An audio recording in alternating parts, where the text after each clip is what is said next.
Boker Tov, nous sommes le 14 novembre 2021, c'est l'heure de la revue de la presse et des médias israéliens en direct de Jérusalem sur Radio Kalita.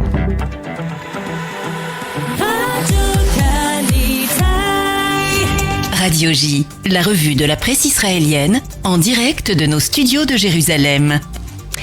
Et nous commencerons cette revue de la presse par cette incontournable manchette des quotidiens israéliens qui se rapporte à l'arrestation de ce couple d'Israéliens la semaine dernière en Turquie, Daniel. Et oui Laurence, effectivement, tous les quotidiens israéliens et les sites d'information ainsi que les médias s'inquiètent du sort de ce couple, Nathalie et Mordi Woknin. Le Yediot Aharonot titre en manchette ce matin dans les prisons turques avec une photo du couple. Le Israël Hayom titre également en manchette ce matin: on craint en Israël que Tayyip Erdogan tente de soutirer à Israël de nouvelles concessions en échange de la remise en liberté de ce couple.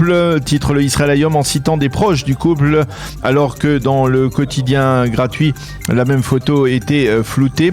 On voyait donc une photo floutée, tandis que le Yediot Aharonot publie la photo très claire donc de ce couple d'Israéliens. Le Haaretz mentionne aussi cette affaire en évidence dans la page d'ouverture de son site et souligne que Naftali Bennett s'est entretenu hier soir avec la famille du couple. Les autorités israéliennes ont officiellement fait savoir aux Turcs que ce couple n'avait absolument aucun lien avec les services secrets israéliens.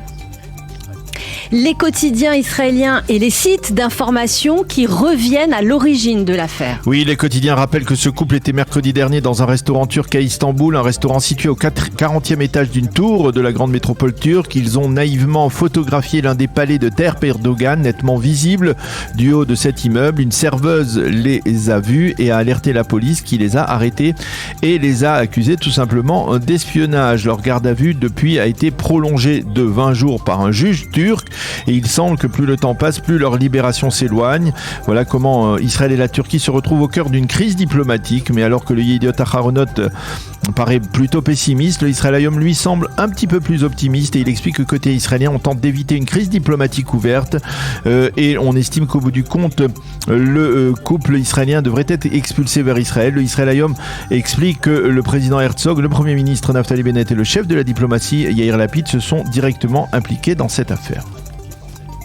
Alors comment les éditorialistes israéliens réagissent à cette nouvelle tension entre la Turquie et Israël ? Eh bien, nous commencerons par l'éditorial de Shimon Schiffer dans le Yediot Aharonot, un éditorial très clair. Notre réponse, écrit-il, doit être cinglante. Notre gouvernement doit lancer une mise en garde officielle interdisant à tout touriste israélien de se rendre en Turquie.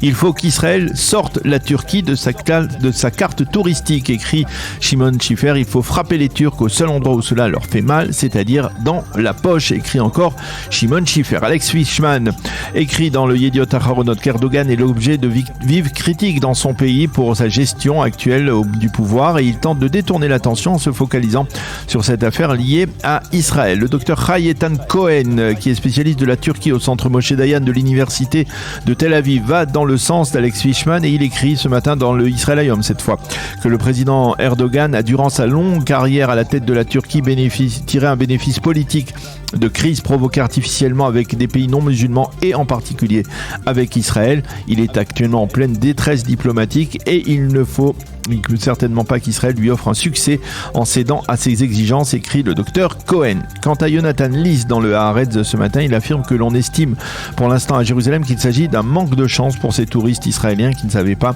que depuis peu il était effectivement interdit de photographier les palais présidentiels en Turquie.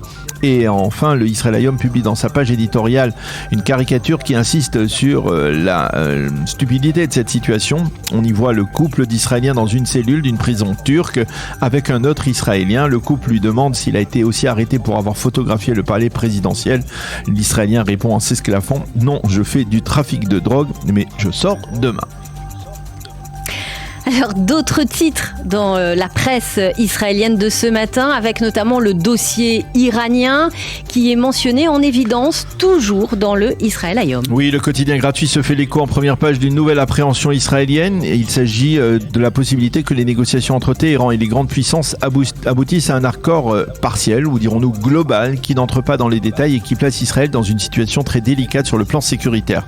Un accord qui, par exemple, lèverait les sanctions économiques contre l'Iran en échange d'un engagement iranien à cesser tout simplement l'enrichissement de l'uranium. Le journal parle de différends profonds entre Israël et les États-Unis à ce propos. à ce propos. Et en conséquence de cette tension, le Premier ministre Naftali Bennett ne rencontrera pas l'émissaire américain chargé du dossier iranien, Robert Malley, qui doit arriver mardi en Israël dans le cadre d'une tournée régionale visant justement à apaiser les inquiétudes des pays menacés par l'Iran. Quant à Oded Granod, le spécialiste du dossier arabe au Israël Hayom, il commente ce développement et parle de fermeté iranienne face à des signes de faiblesse américains. Et il écrit que les Iraniens ont même le sens de l'humour en proposant, en échange de la levée des sanctions, de signer les accords de Paris sur la crise climatique. Et puis toujours au chapitre diplomatique, depuis le début de cette revue de la presse, restons-y avec cette nouvelle tension. Là, c'est entre Israël et la Pologne. Oui, et les quotidiens ainsi que les médias israéliens soulignent que jeudi dernier, dans le cadre des festivités de la journée de l'indépendance de la Pologne, s'est tenue dans la ville de Kalisz une manifestation nationaliste et antisémite d'une violence verbale inégalée en Pologne depuis de nombreuses années.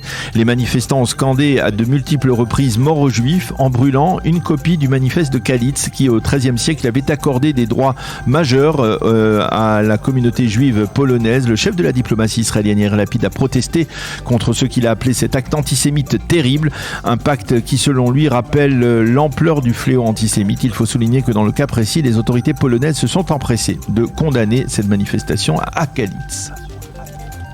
Et puis on termine cette revue de la presse israélienne par un titre politico-juridique. Oui, c'est en effet aujourd'hui que la commission interministérielle des lois va débattre du projet de loi déposé par le ministre de la Justice Gideon Sa'ar visant à limiter à 8 années le mandat d'un Premier ministre. Selon Sa'ar, la prolongation d'un mandat du Premier ministre au-delà de ces 8 années risque de donner un pouvoir trop important à ce dernier, donc avoir des répercussions négatives sur la gestion du pouvoir en Israël.